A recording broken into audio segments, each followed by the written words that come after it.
On se retrouve aujourd'hui pour parler de la Williams FW44 qui est sortie il y a 2 jours maintenant. On va faire un petit avis, je vais faire mon avis et puis il y aura également derrière l'avis des membres de la ALP Academy que j'ai créée il y a quelques semaines maintenant. D'ailleurs, ALP Academy qui a retrouvé un membre. Retrouvé, pourquoi retrouvé?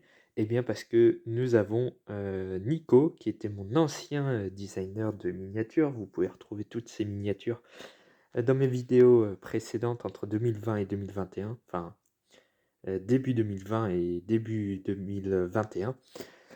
Eh bien, il est de retour et donc il est revenu dans l'équipe. Et ça fait super plaisir de retrouver des anciens qui était déjà avec moi quasiment à la création de la chaîne, puisqu'il est arrivé 9 mois après la création en juin 2019, donc ça fait super plaisir. Et puis également, un grand merci à Roxane qui hier faisait la vidéo sur l'AlphaTauri, qui m'a remplacé. J'ai pris quelques jours de vacances, histoire de me ressourcer un peu. Je suis beaucoup plus motivé qu'avant les vacances. J'ai repris de la motivation, de la confiance, et on est reparti. Donc un grand merci à Roxane qui s'en est très bien débrouillée, puis j'ai l'impression que tout le monde a bien aimé. Donc c'est super, et normalement Roxane devrait revenir dans d'autres vidéos dans quelques temps, dans l'année en tout cas. Allez, c'est parti pour la Williams. Alors la Williams, c'est la présentation qui a été faite il y a 2 jours. Bon alors ça n'a rien à voir en fait avec la Williams qui est rentrée sur la piste hier. Déjà rien que l'aileron c'est vraiment c'est pas l'aileron de la Williams ou alors, je sais pas, mais il y a en tout cas l'aileron est pas le même que celui présenté sur la photo ici et celle qui était sur la piste qu'on va voir dans quelques instants. La Williams aux mains de Alex Albon puis de Nicolas Latifi, la voilà cette voiture. Cette voiture, mais elle est magnifique, elle est magnifique. Elle est très différente de la voiture qui a été présentée, il y a 2 jours. Et donc cette Williams est juste magnifique avec cet aileron en forme de...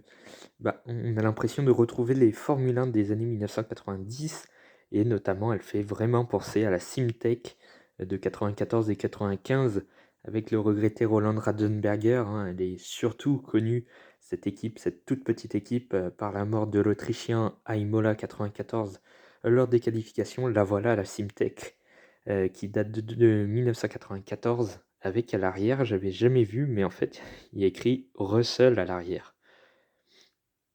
Ça veut rien dire, mais il y a écrit Russell sur la Simtek. Et la Williams ressemble à la Simtek. Et Russell était dans la Williams.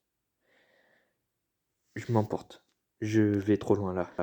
Bon, on revient sur la Williams avec l'aileron arrière aussi, aileron arrière qui est assez puissant. Ça fait vraiment, en tout cas la Formule 1 de maintenant fait vraiment un look très puissant.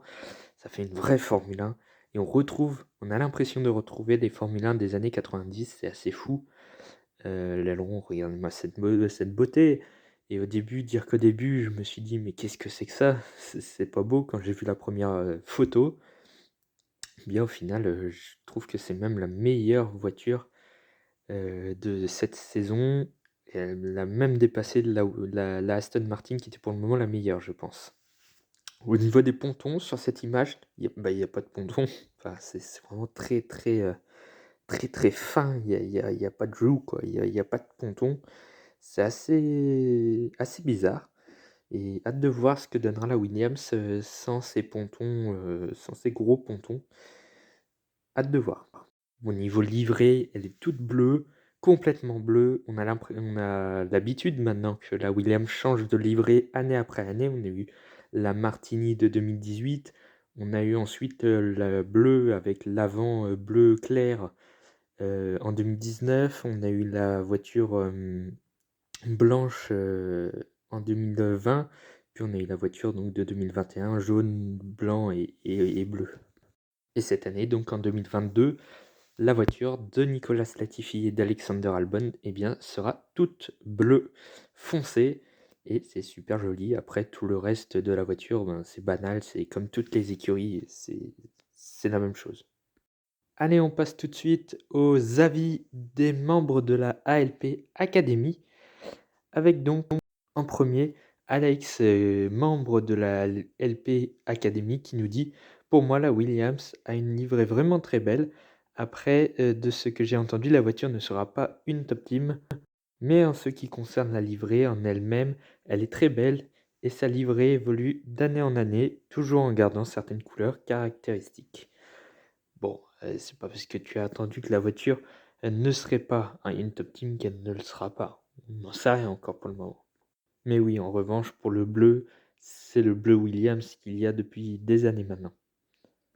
Deuxième avis, c'est Roxane qui a fait la dernière vidéo, qui nous dit: «Au départ, je ne savais pas trop si j'aimais la nouvelle livrée ou non». On était dans le même cas, j'étais pareil.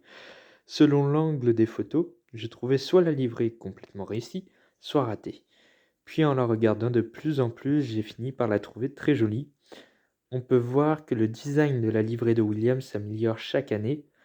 J'aime beaucoup les couleurs, je trouve juste le logo Duracell peut-être, un tout petit peu trop grand ou mal placé sur la voiture. Alors je t'avoue que je n'ai même pas vu le logo, c'est pour dire. Mais oui, j'étais dans le même cas. Au début, je me suis dit: «Mais qu'est-ce que c'est cette voiture?» mais au final, je l'adore. Et enfin, on finit par notre nouveau membre, l'ancien designer Nico, qui fera la présentation de la Ferrari aussi, je peux vous le dire. La FW44 sera sûrement une voiture qui va se battre dans le fond du midfield. Les couleurs de la livrée ressemblent à la Toro Rosso de 2019. Au niveau de la voiture présentée, c'était une maquette FOM, donc au niveau des spécifications aéro, il me semble difficile de pouvoir développer sur le sujet. Mais l'appui sera sûrement, comme sur toutes les monoplaces, plus centré qu'en 2021. L'aileron avant et arrière sera un peu moins sollicité. Voilà, voilou.